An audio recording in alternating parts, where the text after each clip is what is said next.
साताऱ्याच्या खटाव तालुक्यात कातरखटाव प्राथमिक आरोग्य केंद्राच्या वतीने माझे गाव आरोग्य संपन्न गाव या अभियानांतर्गत आरोग्य सोहळा मोठ्या उत्साहात संपन्न झाला। सदर सोहळ्याचे आयोजन प्राथमिक आरोग्य केंद्र कातरखटाव आयुष्यमान भारत आरोग्यवर्धिनी केंद्राने केले होते। या अभियानात उच्च रक्तदाब, मधुमेह तपासणी, तोंडाचा कर्करोग तपासणी, स्तन कर्करोग तपासणी, गर्भाशय मुखाचा कर्करोग तपासणी या आजारांच्या एकूण 105 लाभार्थ्यांनी तपासणी करून घेतली। विशेषतः असंसर्गजन्य आजारांच्या तपासण्यांवर भर देण्यात आला। आजारांवरील निदान, आवश्यक उपचार, आरोग्य समुपदेशन व जनजागृती करण्यात आली। सदर अभियानाचा शुभारंभ सातारा जिल्हा परिषदेचे सदस्य धनंजय चव्हाण, खटाव पंचायत समिती सभापती वनिता दुबळे, सरपंच निर्मला बागल, वैद्यकीय अधिकारी डॉक्टर पूजा शिंदे, संतोष दुबळे यांच्यासह इतर मान्यवर उपस्थित होते। दरम्यान बोलताना जिल्हा परिषद सदस्य धनंजय चव्हाण म्हणाले की आरोग्य विभागासाठी आवश्यक सर्व सुविधा उपलब्ध करून देण्याचा प्रयत्न करणार आहे।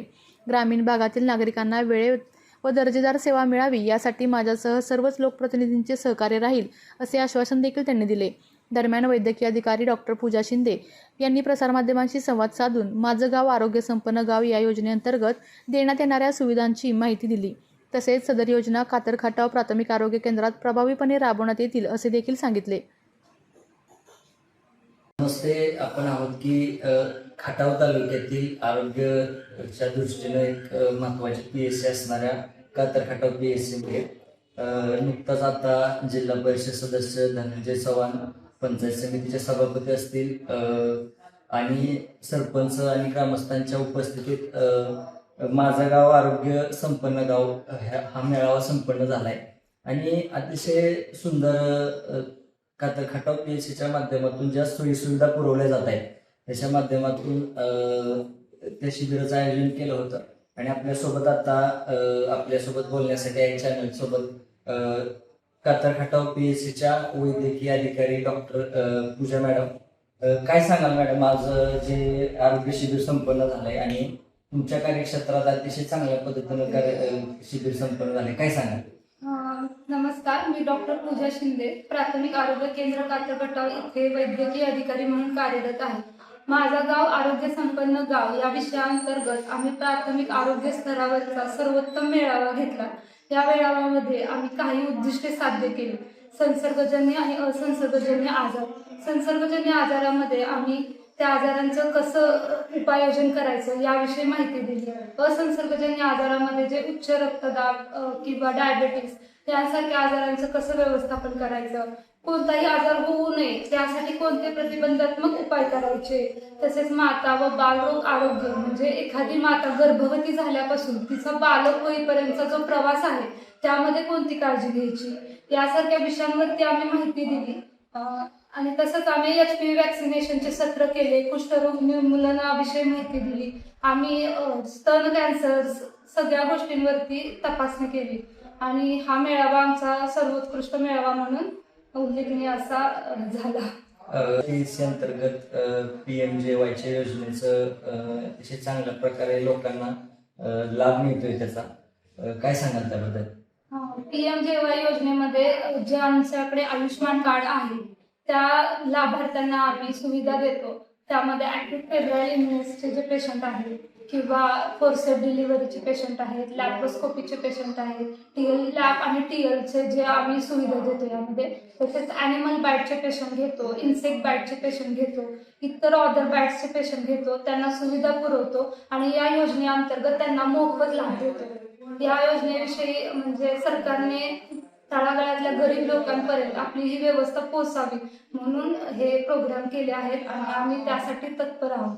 आता आम्ही माहिती घेतल्याप्रमाणे HPV वॅक्सिनचं सुद्धा सुविधा तुमच्याकडे आहे आणि त्याचंही लोकांना किंवा रुग्णांना त्याचा लाभ होतो। आपल्या मार्फत कशा पद्धतीने वॅक्सिनेशनची सुविधा उपलब्ध करण्यात आली? HPV वॅक्सिनेशन हे ना सर्वायकल कॅन्सर होतो स्त्रियांमध्ये सर्वात जास्त, त्यासाठी आपण HPV वॅक्सिनेशनचं सत्र सुरू केलं। 9 ते 14 वयोगटातील मुलींसाठी हे सत्र आहे, पण आपण हे 14 ते 15 वयोगटातील मुलींसाठी वॅक्सिन देतो। त्यात एक सिंगल डोस देतो ज्यामुळे सर्वायकल कॅन्सर हा प्रतिबंधित होतो। त्यासाठी आपण HPV वॅक्सिनेशनचं सत्र सुरू केलंय। 14 ते 15 वयोगटातील मुलींना आपण कॅम्पेन केले, स्कूलमध्ये जाऊन भेटी दिल्या आणि त्या मुलींना वॅक्सिनेशन सत्र केलं। आम्ही बऱ्यापैकी टार्गेट कंप्लीट केले आणि यातर्फे सर्वायकल कॅन्सरचे निर्मूलन व्हावे असा आमचा पूर्ण प्रयत्न चालू आहे. आता जो शासनाकडून 100 दिवसाचा कार्यक्रम घेतला जातोय, तर त्या 100 दिवसाच्या कार्यक्रमात आपला कशा पद्धतीने सहभाग आहे की कातर खटाव PSCच्या माध्यमातून? टीबीचा आपण 100 डेज प्रोग्राम करतोय. त्यामध्ये आमच्या अंडर 4 गावे आहेत. त्या गावांना जाऊन आम्ही म्हणजे आमचे निक्षय मित्र आहेत ते फूड बास्केट देतात. आम्ही त्या पेशंटचे स्पुटम बघतो, सिबनॅट करतोय, ट्रूनॅट करतोय आणि त्याद्वारे आम्ही त्यांचे जे डिसीज आहे तो निर्मूलन करण्याचा प्रयत्न करत आहोत. आता ई-कार्ड ड्राईव्हची पण सुविधा आपल्याकडे उपलब्ध आहे आपल्या PSCच्या अंतर्गत. काय सांगाल आमच्या प्रेक्षकांना की कशा पद्धतीनं आपल्याकडे त्याचं उपाययोजना केली जाते? ई कार्ड ड्राईव्ह मध्ये आपण काय करतोय, आयुष्यमान कार्ड प्रत्येक नागरिकांचे असायला हवं. त्यासाठी आपण हा ड्राईव्ह सुरू केलाय. त्यानिमित्तानं लोकांना सगळ्या ज्या आयुष्यमान कार्डच्या आधारे PMJYच्या MJPJYच्या योजना आहेत त्या लोकांपर्यंत पोहोचाव्यात यासाठी हा ड्राईव्ह आपला महत्वपूर्ण ठरतोय. त्यामुळे प्रत्येक नागरिकांनी ई कार्ड करावे असं मी आव्हान देते. आता आपल्याकडे जे OPD बेसिसचे जे पेशंट डेली आम्ही बघायला गेलं तर तालुक्याच्या ठिकाणी सुद्धा एवढे पेशंट नसतात. RSला एवढे तुमच्याकडे 150 पर्यंत पेशंटची संख्या आहे, तर त्यांची काळजी कशा प्रकारे घेतली जाते आपल्याकडून?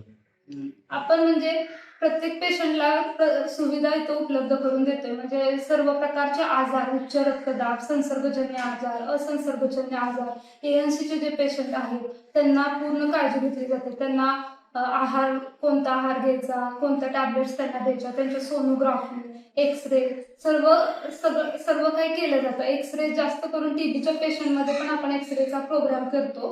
तसेच कुष्ठरोगासाठी, लेप्रोसीसाठी आपले राष्ट्रीय प्रोग्राम्स आहेत त्या संदर्भात आपण पेशंटला मदत करतो. आता कुटुंब कल्याणचे केसेस पण तुमच्याकडे मोठ्या प्रमाणात आहेत, तर त्यांना कशा पद्धतीने सुविधा उपलब्ध करून दिल्या जातात आणि कशा प्रकारे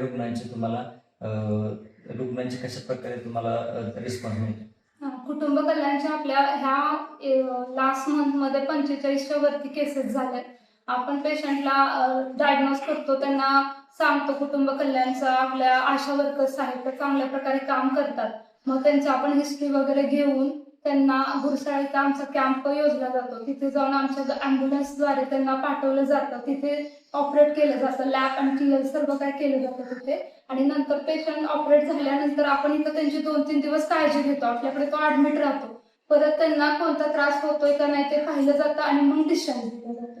तसंच ANC पेशंटचंही आम्ही करतो. ANC आपल्या PSCच्या माध्यमातून हे जे सध्या राज्यात आणि देशात सुरू असलेल्या स्वच्छ भारत अभियानाबद्दल आपल्याकडून कोणकोणते उपाययोजना सुरू आहेत? माझा गाव आरोग्य संपन्न गाव या योजनेअंतर्गत आपण स्वच्छता भारत अभियान राबवतोय. त्या अभियानांतर्गत आपण जे कचरा आहे त्याची विल्हेवाट लावतोय. शौचालय आहेत ते घरोघरी आहेत का नाही त्याची पाहणी केली जाते. संपूर्ण गावाची स्वच्छता करून घेतली जाते. तसेच जे डेंग्यू, मलेरिया हे आजार आहेत ते ज्या डासांमुळे उत्पत्ती होऊ नये म्हणून घरोघरी जाऊन व्यवस्थापन केले जाते की कुठे डास आहेत का, म्हणजे जे पाणी आहे ते चेक केले जाते. त्याप्रमाणे आपण हे अभियान राबवलं आहे जेणेकरून माझा गाव आरोग्य संपन्न गाव या योजनेअंतर्गत पूर्ण गाव स्वच्छ व्हावं. म्हणून आम्ही स्वच्छतेचा सर्व गावाला एक आदेश दिलाय की सर्वांनी त्याप्रमाणे कार्य करावं. आपल्या तालुक्यातील जिल्ह्यातील बातम्या सर्वप्रथम पाहण्यासाठी आजच सातारा न्यूजला YouTube चॅनलवर सबस्क्राईब करा, लाईक करा, शेअर करा आणि बेल आयकॉन प्रेस करायला विसरू नका.